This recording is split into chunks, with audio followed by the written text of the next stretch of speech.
खाना काबा की तरफ मुंह करके थूकना कैसा। मुअज़्ज़ज़ व मोहतरम सामाईन नाज़रीन अस्सलामु अलैकुम। मैं हूं आपका होस्ट और दोस्त मोहम्मद सलमान दी नॉलेज यूट्यूब चैनल की जानब से आपकी खिदमत में एक न्यू वीडियो लेकर हाजिर हुआ हूं। आज हमारी वीडियो का टॉपिक है कि क्या खाना काबा की तरफ या किबला की रूह मुंह करके थूकना जायज है या नहीं। अगर जायज है तो किस सूरत में जायज है, क्या ऐसा करने से इंसान काफिर तो नहीं हो जाता। तो चलिए वीडियो स्टार्ट करते हैं। मुअज़्ज़ज़ सामीन और नाज़रीन, अगर मैं आपको इस सवाल का जवाब सादा से अल्फाज में दूं तो किबला की तरफ मुंह करके थूकना जायज नहीं, लेकिन यहां पर भी दो कंडीशंस लागू होती हैं।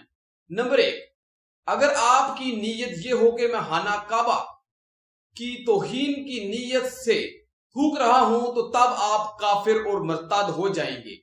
लेकिन अक्सर औकात देखा गया है कि मुसलमान ऐसा काम नहीं करते, क्योंकि मुसलमानों को खाना काबा की अजमत का जरूर इल्म होता है।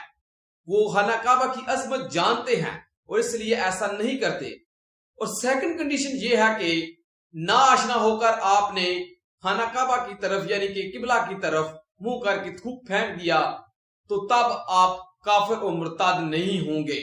ठीक है, यानी आपकी ये नीयत नहीं है कि मैं खाना काबा की तौहीन कर रहा हूं तो तब आप खाना काबा की तरफ मुंह करके थूक फेंकते हैं तो ठीक है, लेकिन फेंकना नहीं चाहिए। ना आशना यानी कि अनजाने में अगर आपसे हो ये गलती सरजद हो जाए तो कोई बात नहीं, लेकिन जानबूझकर ये गलती नहीं करनी, क्योंकि इसी के मुतल्लिक मैं आगे जाकर आपको एक हदीस से बताऊंगा कि जो खाना काबा की तरफ मुंह करके थूक फेंकता है वो अल्लाह और उसके रसूल सल्लल्लाहु अलैहि वसल्लम को इज़ा यानी तकलीफ पहुंचाता है।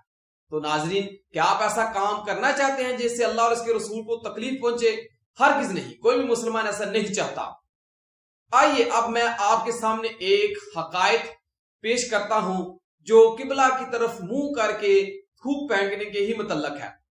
मेरे प्यारे आका इमाम अहले सुन्नत अहमद रजा खान बरेलवी रहमतुल्लाह अलैह फरमाते हैं, हज़रत अबू यजीद बस्तामी रहमतुल्लाह अलैह ने अमी यजीद रहमतुल्लाह अलैह से फरमाया, आओ एक शख्सियत के पास चलते हैं जिसका आजकल चर्चा चल रहा है कि वो वलायत के मकामो मर्तबे पर, आला मकामो मर्तबे पर फाइज है। तो चले हम इसके साथ सलाम दुआ ले लेते हैं और इसके फैज से फैजाब हो जाते हैं। और जब ये दोनों हस्तियां इस शख्स के पास पहुंची तो इत्तफाकन उन्होंने क्या देखा कि उस शख्स ने किबला रूह मुंह करके थूक फेंक दिया। तो हजरत अबू यजीद बस्तामी रहमतुल्लाह अलैह वहां से फौरन उठे और वापस चले आए, यहां तक उन्होंने उस शख्स से सलाम दुआ भी नहीं की।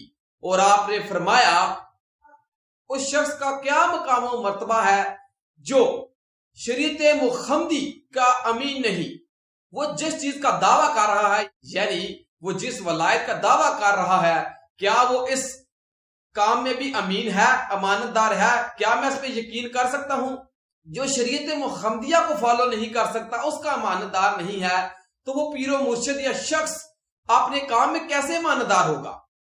और आप मजीद फरमाते हैं कि आप जब भी किसी पीरो मुर्शिद के से फैज़याब होना चाहते हैं, उसके मतलब जानना चाहते हैं, तो आप सबसे पहले देखिए कि क्या वो इस्लाम की जो चीजें हैं उनको फॉलो कर रहा है, यानी वाजिब फराइज, मकरूह हराम या शरीयत मुहम्मदी को फॉलो कर रहा है या नहीं। अगर वो नहीं कर रहा है तो आप उसे मत फॉलो करें।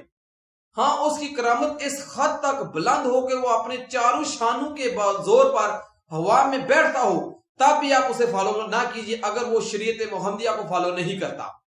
नाजरीन, हमें इस हकायत से मालूम हुआ कि अगर पीरो मुर्शिद भी शरीयत मुहम्मदिया को फॉलो नहीं करता तो उसको पीरो मुर्शिद हम नहीं कह सकते, क्योंकि अगर शरीयत मुहम्मदिया को वो फॉलो कर रहा है तो तब हम उसे मुर्शिद तस्वुर करेंगे, अदरवाइज नहीं। आइए मैं अब आपके सामने एक हज़रत मोहम्मद सल्लल्लाहु अलैहि वसल्लम के दौर का एक वाकया बयान करता हूं। रसूल करीम सल्लल्लाहु अलैहि वसल्लम ने एक शख्स को खाना काबा यानी कि किबला रूह मुंह करके थूक फेंकते हुए देखा। और देखिए कि वो इमाम था, यानी कि वो इमाम मस्जिद था। तो आप सल्लल्लाहु अलैहि वसल्लम ने लोगों को कहा कि आप इसके पीछे नमाज मत पढ़िया करें। और उस इमाम ने दोबारा जब नेक्स्ट टाइम जमात का आया तो उसने जमात का आने की कोशिश की तो लोगों ने मना कर दिया।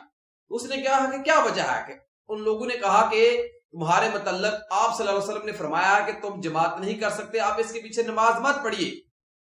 तो ये मामला जब आप सल्लल्लाहु अलैहि वसल्लम की बारगाह अक़दस में हाजिर हुआ तो रसूलुल्लाह सल्लल्लाहु अलैहि वसल्लम ने फरमाया हाँ मैंने मना किया है। तो आप सल्लल्लाहु अलैहि वसल्लम ने फरमाया जो शख्स किबला की तरफ मुंह करके थूक फेंकता है वो अल्लाह और इसके रसूल को इज़ा पहुंचाता है, यानी कि तकलीफ पहुंचाता है। ये मैंने आपको हदीस का मफहूम पेश किया है, ये लफ्जन ब लफ्जन मैंने हदीस आपके सामने नहीं पेश की, मैंने इसका मफहूम पेश किया है। आप इस हकायत जो मैंने पीछे बयान की है और इस हदीस का रेफरेंस भी नीचे चेकआउट कर सकते हैं, मैं बारी बारी इनको मेंशन कर दूंगा, आप इन्हें चेकआउट कर सकते हैं जाकर मुस्तनद किताबों में, ठीक है। तो नाज़रीन हमें इस हकायत और हदीस से पता चला कि हमें किबला रू मुंह करके नहीं थूक फेंकना चाहिए, बल्कि आप इससे अल्लाह और उसके रसूल सल्लल्लाहु अलैहि वसल्लम को इज़ा यानी तकलीफ पहुंचाते हैं। तो क्या नाज़रीन आप ऐसा करना पसंद करेंगे जिससे अल्लाह और उसके रसूल सल्लल्लाहु अलैहि वसल्लम को तकलीफ पहुंचे? हरगिज़ नहीं, कोई भी मुसलमान ऐसा नहीं चाहेगा। मुझे उम्मीद है कि इस वीडियो ने आपके इल्म में इजाफा किया, अगर थोड़ा सा भी आपके इल्म में इजाफा किया तो प्लीज इस वीडियो को लाइक कीजिए, शेयर कीजिए अपने दोस्त अब आपके साथ सोशल मीडिया नेटवर्क जैसा फेसबुक, इंस्टाग्राम और व्हाट्सएप पर, ताकि लोग इस वीडियो से फायदा उठाते हुए किबला रू की तरफ मुंह करके थूक मत फेंके, उनको पता चले कि इस मसले का क्या सही तरीकाकार है कि हमें फेंकना चाहिए या नहीं फेंकना चाहिए। अगर नाशना होकर फेंकेंगे तो क्या होगा, अगर आशना होकर फेंकेंगे तो इसकी क्या सजा होगी। आखिर में हमारी आपसे गुजारिश है, अगर आपने हमारे दी नॉलेज यूट्यूब चैनल को सब्सक्राइब नहीं किया तो प्लीज सब्सक्राइब कर साथ मौजूद बेल आइकन को प्रेस करते हुए ऑल नोटिफिकेशन ऑप्शन को सिलेक्ट कर दीजिए। तो चलिए मिलते हैं नेक्स्ट इंटरेस्टिंग वीडियो के साथ। अल्लाह।